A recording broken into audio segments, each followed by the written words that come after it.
That's definitely going in. Don't do the finger in the nose. Still, that's going to go in too.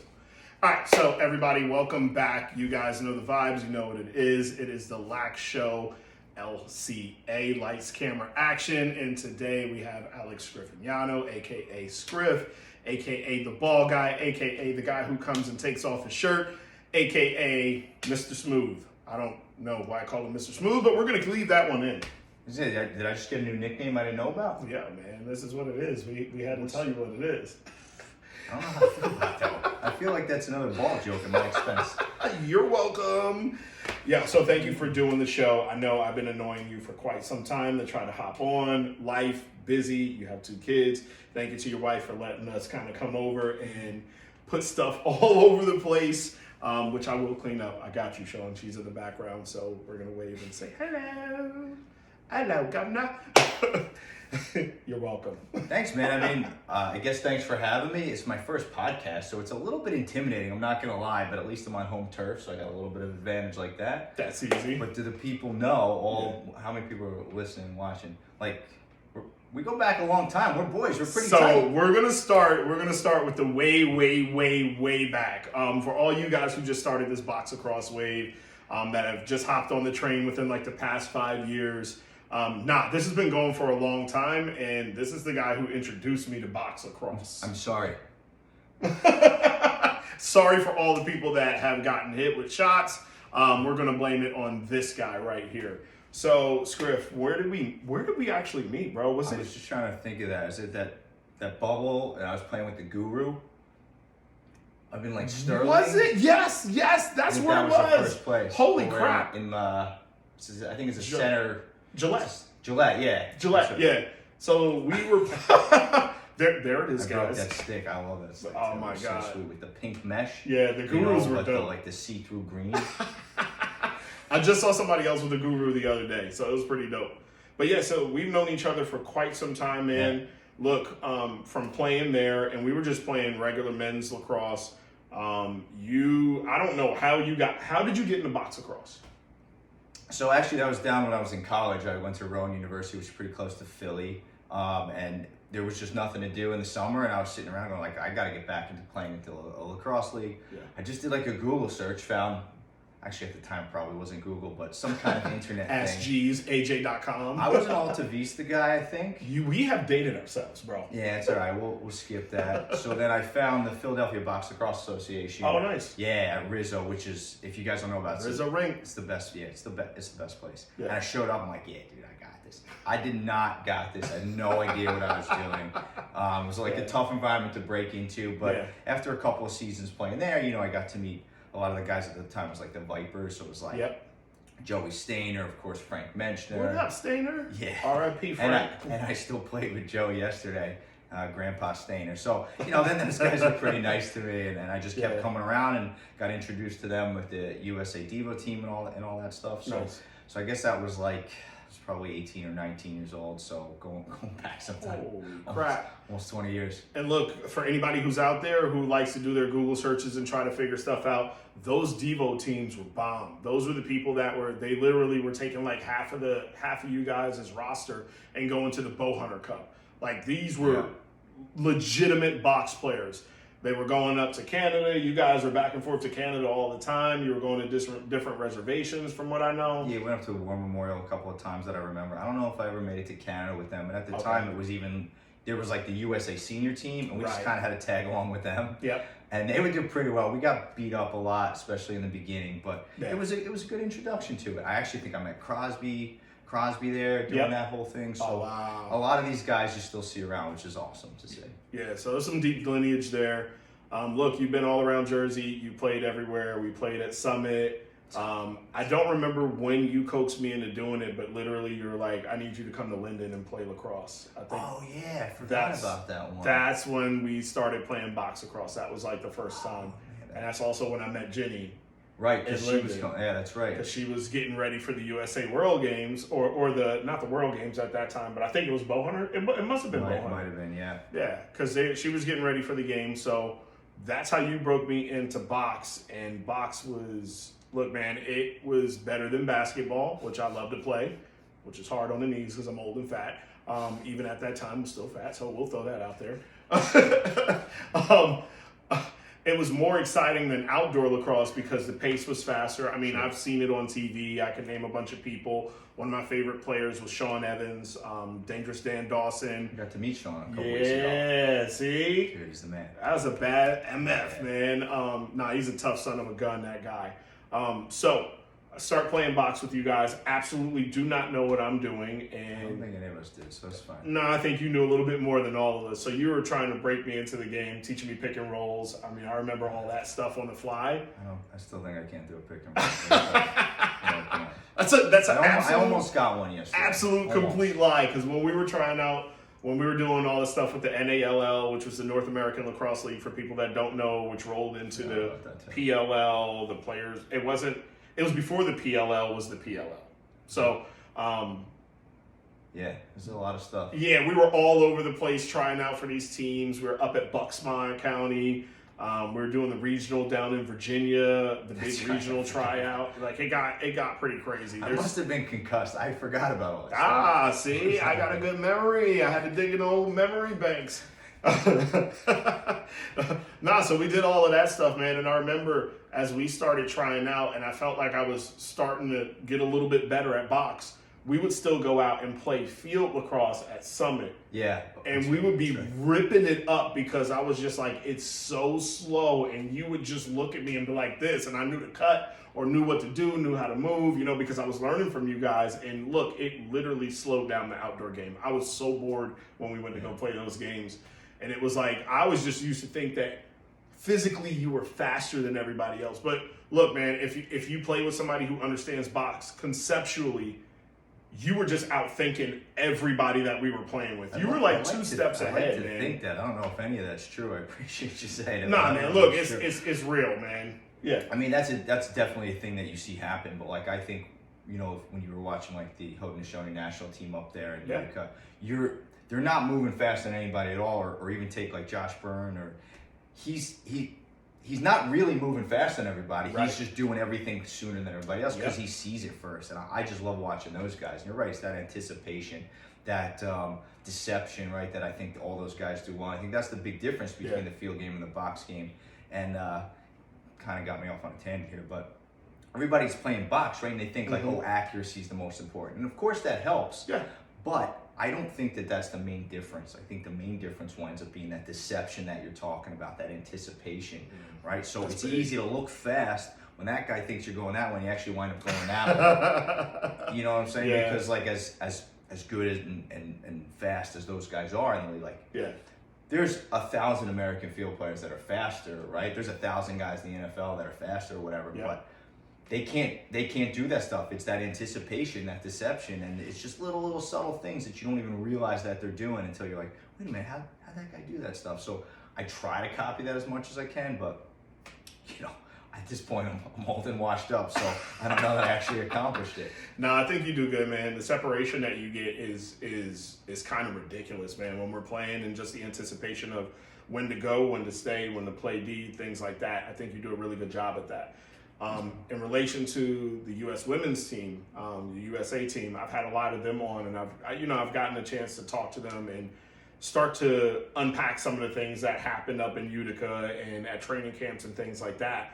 And when you were around, you always took the time to teach a lot of those players who you interacted with in a multitude of ways, because you're playing in leagues with them. You're leading some shootout. I mean, there's a bunch of different things that you were doing. Like, look, man, it's kind of crazy to be able to see both sides of the coin, because one side you're seeing the best athletes in the world. You're seeing the top lacrosse players in the world.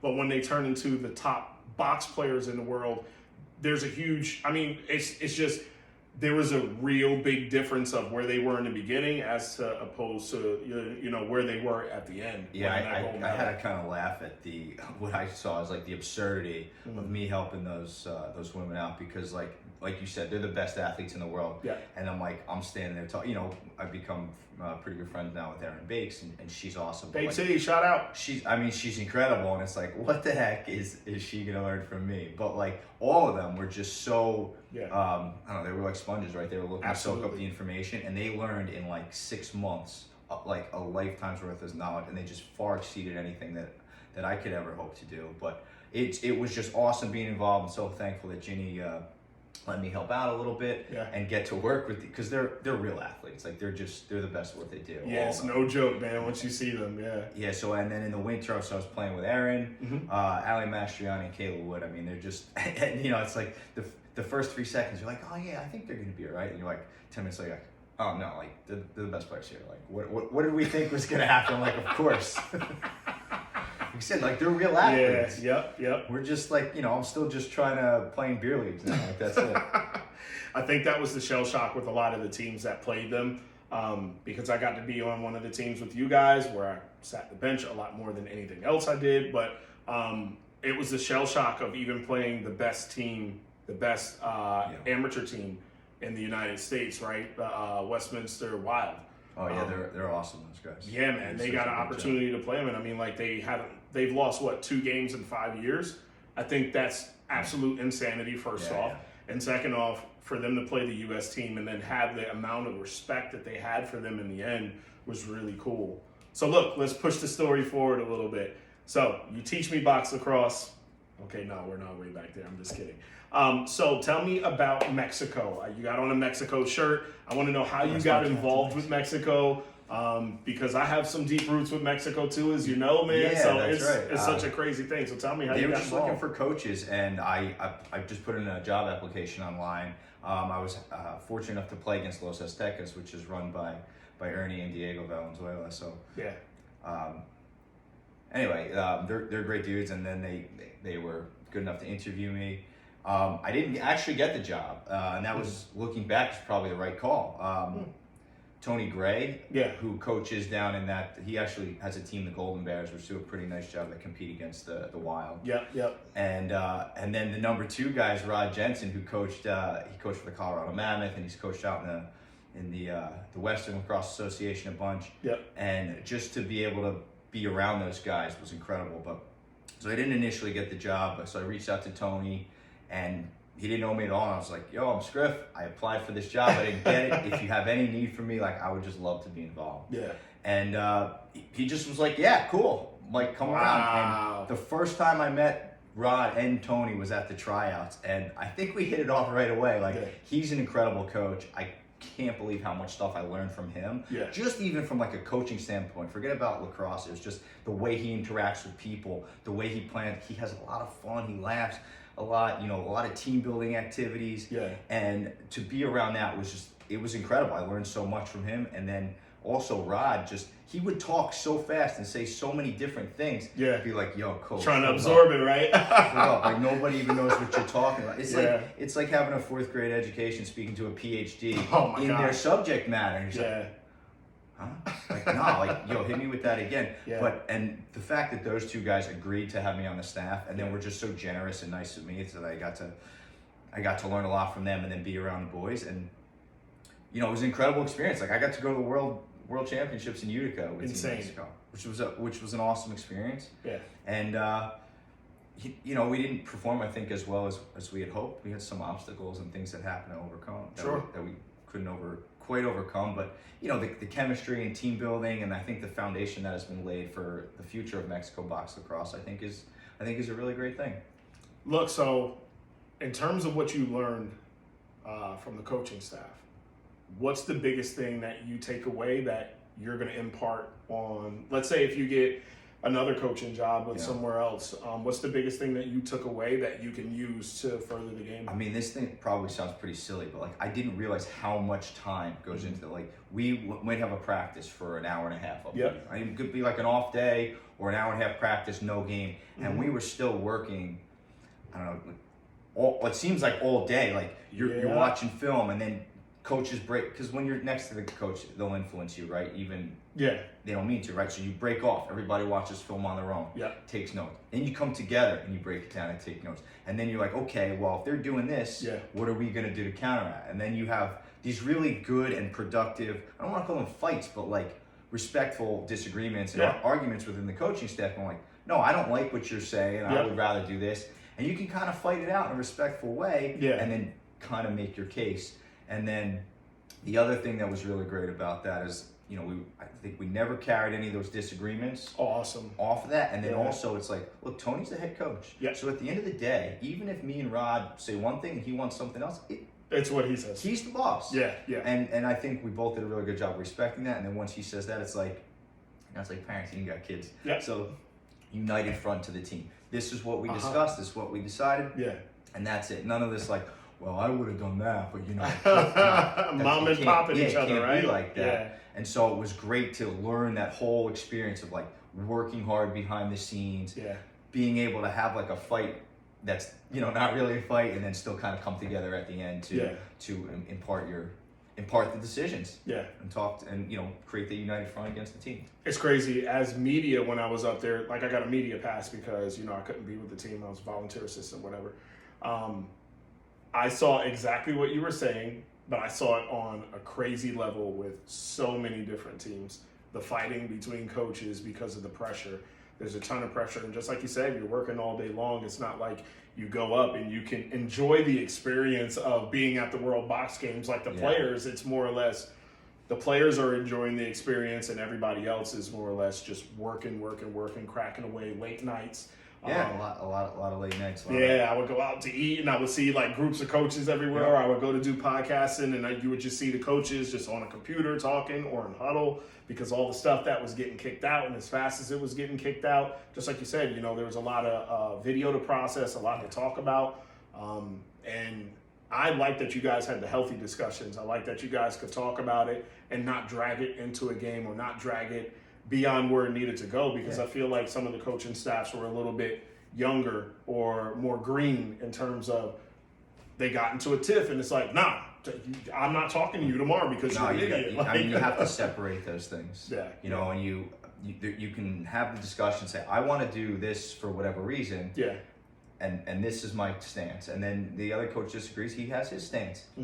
But it was almost like I make my case, everybody makes their case, and then you're just presenting all the information and all the sides of the argument, and ultimately let the head coach decide. Gotcha. And then just accept it. And like I think it's easy to move on with the decision that, in my case, Tony made because I was heard. So you're not always going to get your way, but as long as like I felt like I was heard, okay, so he took what I had into account.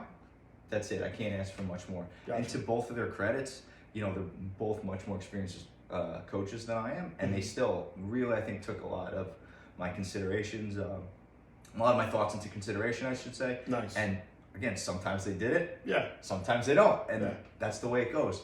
But I think that actually our relationship through those couple of weeks that we were in Utica really grew, and I can't imagine that the three of us won't be friends in 20 years or 30 years, forever now, just because it really was great. It was a wonderful experience. I did hear a lot of stories about coaches on other staffs fighting and stuff like that.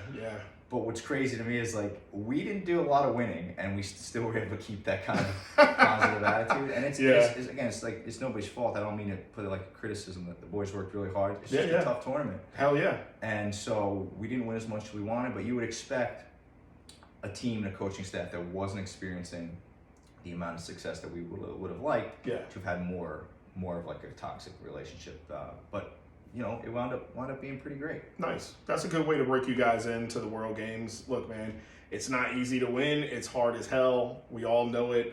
If you've been to the games, if you haven't seen the games, go on worldlacrosse.com, go back, watch them. You can go on ESPN. I believe if you go on ESPN, the app or whatever, you can find the games. These weren't easy games to win. I mean, the whole tournament was just flooded with talent.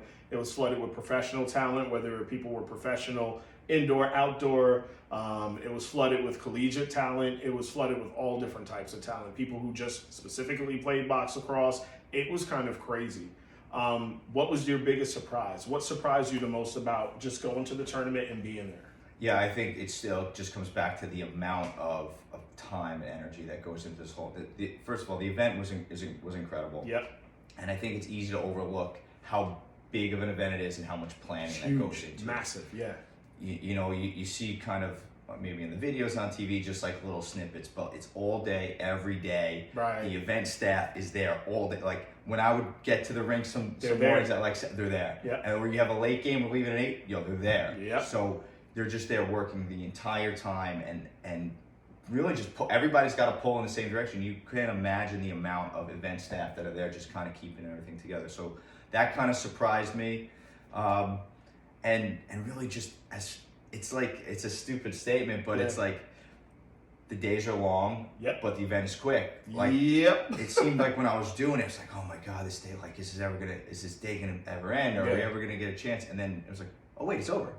what happened? We just started, you know. So it was like that. Dumb question. Yeah. Well, not really a dumb question. This is something that I was talking to CC Webb that she brought to light. Look, you're blessed. I'm not going to say lucky. You're blessed enough to have a good wife who's here with your kids. Yeah, she's here again. She had to hold down the fort for like 2 weeks, and I didn't get divorced. So I mean, I guess that's a success. Life is good. I don't know if she's going to surprise me in a little bit. And here's the paper. See you later, Rob. Say thanks, bro. She forgot about it. Now I'm like, I'm back. But look, no, I mean, you're a guy who also has a job, who has a significant job. For anybody that doesn't know, this gentleman right here is an engineer. I can't tell you exactly everything about his job. We're not going to get into that. This is only one episode with him right now. Of course, he's going to come back in some capacity because we always have good conversation, and I think there's so much to talk about because I want to get on the topic of U.S. men's lacrosse, U.S. men's box, and I think that's going to be a whole nother wave of conversation for us.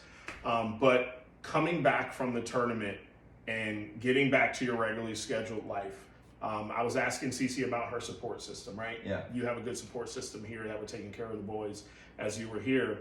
How did you find coming back? Did you find it difficult? Did you find that there was like, you were on a crazy high and then you got back and you were like, no, I gotta go back to work. Yeah, I mean, it's just, as soon as you get back, it's almost like you never left. But then there is still all that stuff with at work, at home, like, you know, you got to catch back up on all the work. It's like, you know, it's like, oh man, there's all this homework I didn't get to do. So then it's even again, it's like silly things like, oh my God, I got 2 weeks worth of laundry to do. It's gonna take me 3 days. You know, it's just everything. But no, you just kind of fall right back into it and then try to catch back. It probably took me another good week to catch back up on everything. Gotcha. But again, you know, my wife is here, so we'll gotta give her some props too. She held down the fort. Awesome. She made it much easier, of course. Nice. Because, you know, I'm thinking about, you know, as we start to talk about mental health and people are really digging into the mental health of athletes and, you know, when they're playing. Yeah. You know, we don't get to talk about when they leave these big events and it's like you're there for a week and you're on such a high. You've exerted so much energy physically and mentally on staying focused every day, like you said, watching the video clips or taking the notes or meeting with your team or trying to keep, you know, the team functions and events together. And then literally you go to the gold medal game or you don't or whatever it is and it just stops. And then it's like it's back to normal life. I think there's something to be said that, you know, coaches, organizations check in on your people after they've gone back, man. I mean, this is something I think that might be worth digging into because, you know, one of our players had to go back to college and she was like, I literally I didn't know what to do. And without her parents, without her friends, without people who were kind of massaging her back into the situation, like, yo, just relax. We got you. Welcome back. Yeah. This is regular life again. Yeah, You're back. I don't think I went through anything like that. That's good. Luckily, but I can see where that could be difficult. But just mental health in general, I certainly struggle with certain things sometimes, and so it is just really helpful to have a support system. And you know, we could be kind of serious for a second, right? And it's just like I know I deal with some stuff sometimes, and one of my friends at a tournament yesterday was dealing with something. It's just sometimes just reaching out to friends, but just you know, if you feel like people care about you or people feel like you care about them, sometimes that's just enough to, you know, keep everybody positive and happy and healthy. And, you know, mental health issues are not a sign of weakness at all. I think we're finally catching up to this and realizing this. Absolutely. That many of these disabilities or illnesses or whatever you have, it's not a sign of weakness. So just, you know, reach out or do whatever you need to do to make sure you're happy and healthy. And look, everybody's got friends, family, and loved ones, so that's it. People care about you. Yeah. So for anybody who is out there listening, just like Scriff said, look, if you have a friend, if you have a tight circle, reach out to somebody from your circle. you have a coach, if you have a mentor or a pastor, it doesn't matter what you have. If you have a therapist, make sure that you're reaching out and having these conversations. Super important for your mental health. If you need to talk to one of us, you guys know where to reach us. We are on the line. You can find us on the InstaWebs. I'm going to tag him, make sure that he's on here. You gotta talk about this on the line thing. Off the line, on the line. FaceTube. I'm gonna do some sprints, I feel like. Awesome. So look, man, I don't want to keep you too long. I know that you have normal life stuff. We got some dinner cooking. This is what I'm talking about. This place, I love this place, so man. So we're at Scriff's house, man, and this is what it is. You walk into an Italian's house and they offer you food. If you say no, you have a problem, and you probably won't be invited back. It's like this. It's like if you say yes, we give you a ton of food. If you say no, we give you just like a lot of food. Just enough to survive. No, that's awesome, man. Look, I'm gonna wrap it because you know what? I'm not even gonna wrap it. I have my one question that I ask everybody that I think I'm gonna ask you too. If you had an opportunity to talk to 7-year-old Scriff, he walks in a room, sits down at a table across from you. Wait. I'm gonna set the stage. Let me set the stage for you. You're sitting at a table, he walks across, he sits down, he looks you right in your eyes. You get to tell him one thing. You can call it advice, whatever you want to give him or tell him, it's on you. It can be applicable to lacrosse, it can be applicable to life, but you tell him, he doesn't say anything back to you, he disappears and goes back to where he was. That's a really good question, and I think I'm struggling with this a little. Like I'm trying not to be arrogant, but I think I'm pretty happy with the way everything in my life has turned out. That's been perfect. Nice. But I'm really, really grateful and lucky. And I wonder that if saying something to 7-year-old screw it up, messes it up. It's like the Oracle in the Matrix, right? It's like, don't worry about the bowl. It's like, what bowl? And then he breaks the thing. So, there's definitely some things like I guess I wish I would have known. Gotcha. I wish I would have known younger. But I'm afraid that'll mess it up. But you know, a lot of times it's just, I think when you're a kid, especially, I was actually talking to my mother about this recently. Yeah. You see all these adults, and you think that they always, first of all, have your best interest in mind, and always know what they're talking about. Bingo. And then you get older, you're like, wait a minute. They were learning just like we were learning. Yeah, they were learning just like we were. So it's, just, I would say, like, be true to yourself. Yeah. And be a nice person. That's it. Awesome. It's kind of right. What else? What else are you gonna say? That's all you can do. Awesome. I like that. Look, man, I definitely want to get back with you. Like I said, I have a hot topic and I got some hot takes that people are pretty pissed off at me about. And look, people who are out there. It wasn't me then. And whatever you get mad at, it's him. I didn't do it. People who are out there, don't at me. I really don't care. Like, one of my hot takes is that the U.S. women made history. Don't try to creep off. This is mine and mine only. I will assume the responsibility for this because this is what it is. I don't want the internet's coming at me. Nah, they're not going to come at you. The InstaWebs come at me, man. My hot take is that the U.S. women made lacrosse history for the United States of America, their box program, not just for the women's side, because nobody has ever won the gold in U.S. history except for this group. They beat an undefeated Canada team and they won the gold medal. Yeah. They made history for the United States. People keep saying the women won on the women's side. Yeah, I'm sorry, like I said, no shade to the men's side. It is what it is. You guys have a rocky road right now. Things are difficult. You're starting to figure it out. Just earned your first silver.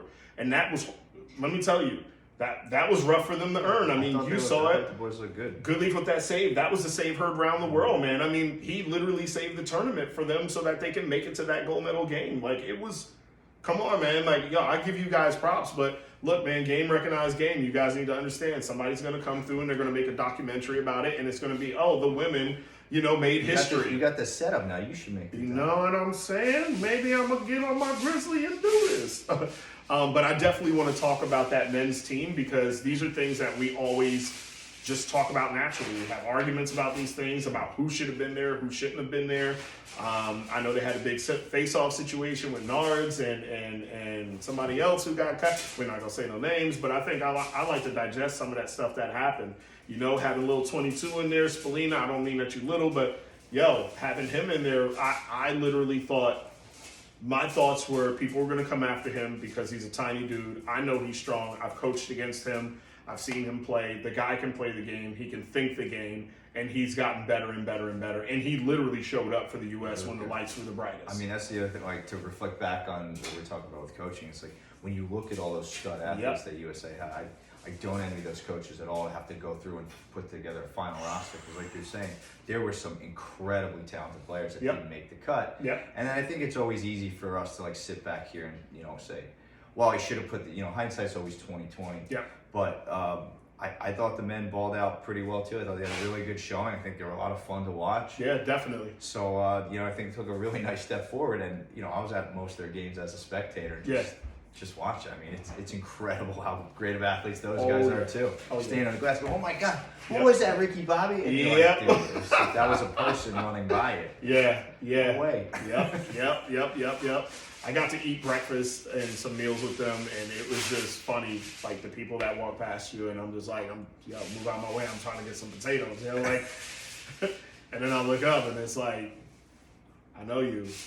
Well, yeah, I mean, I'm gonna still eat these potatoes. Like, get out of my way. I'll answer another question to you. I was like, what was the most surprising thing too? It's like, that's funny. You could be back there just trying to get some mashed potatoes, and you're like, oh, that's Lyle Thompson's right. Man, you're like a little starstruck. And we're like, oh man, this is Nick Rose, and you go, oh my God. Hey Nick, I said hi to you.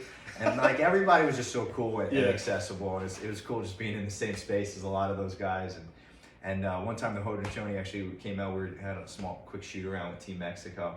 And they were off to the side, like being very respectful and waiting for their time to come on the floor. Oh, nice. And we're like, yo, if you wanna just get on, like, and they hopped on. Our guys got to play catch with nice. You know, like Cody Jamison. Oh my gosh, Jammer's nasty. Yeah, he's nasty. And I mean, they're all so good, but it was just so cool to have that personal relationship, and they were so nice to us with Janice for the time, showed our guys a bunch of stuff. That's awesome. Yeah, I think that stuff is awesome. You don't see that stuff. I hope that they dropped some of the videos and some of the things that they were doing. Like, I saw some of the little stuff, but one of the first things that I saw after I got my media badge, like, I went on the bridge and I'm looking over the two different fields, and I look over and I'm like, wait a minute, that's the Haudenosaunee and that's Jamaica, and they're doing drills intertwined with each other. And they had a whole joint practice, and that practice was, I was like, yo, this is amazing. Jamaican team is tough too. But man, they had some real tough, fast dudes, guys who could play, man, and they were making some crazy plays, jumping around the crease, like, yo. New Jersey's own Coach Wilson, right? Man. He's out there. Wilson. There's a couple of people out there. He's out there, so that was cool. Yeah, man. So we'll talk some more. I appreciate this. I forget what episode I'm on. This is like episode 45. Not really. I actually have. It's 9 that's been released. See, I'm following you. It's 9 that's been released. I still have more that I have to edit from Utica that haven't gone up yet. All right, I'll be waiting. So I still got a ton, and we're gonna come back. We'll get on again. So appreciate your time. Thanks, brother. Come on, manja. We're gonna eat. For people who don't know what that means, we're getting ready to go eat. Enjoy yourselves. I'll clip it right here. Awesome. That was easy, man.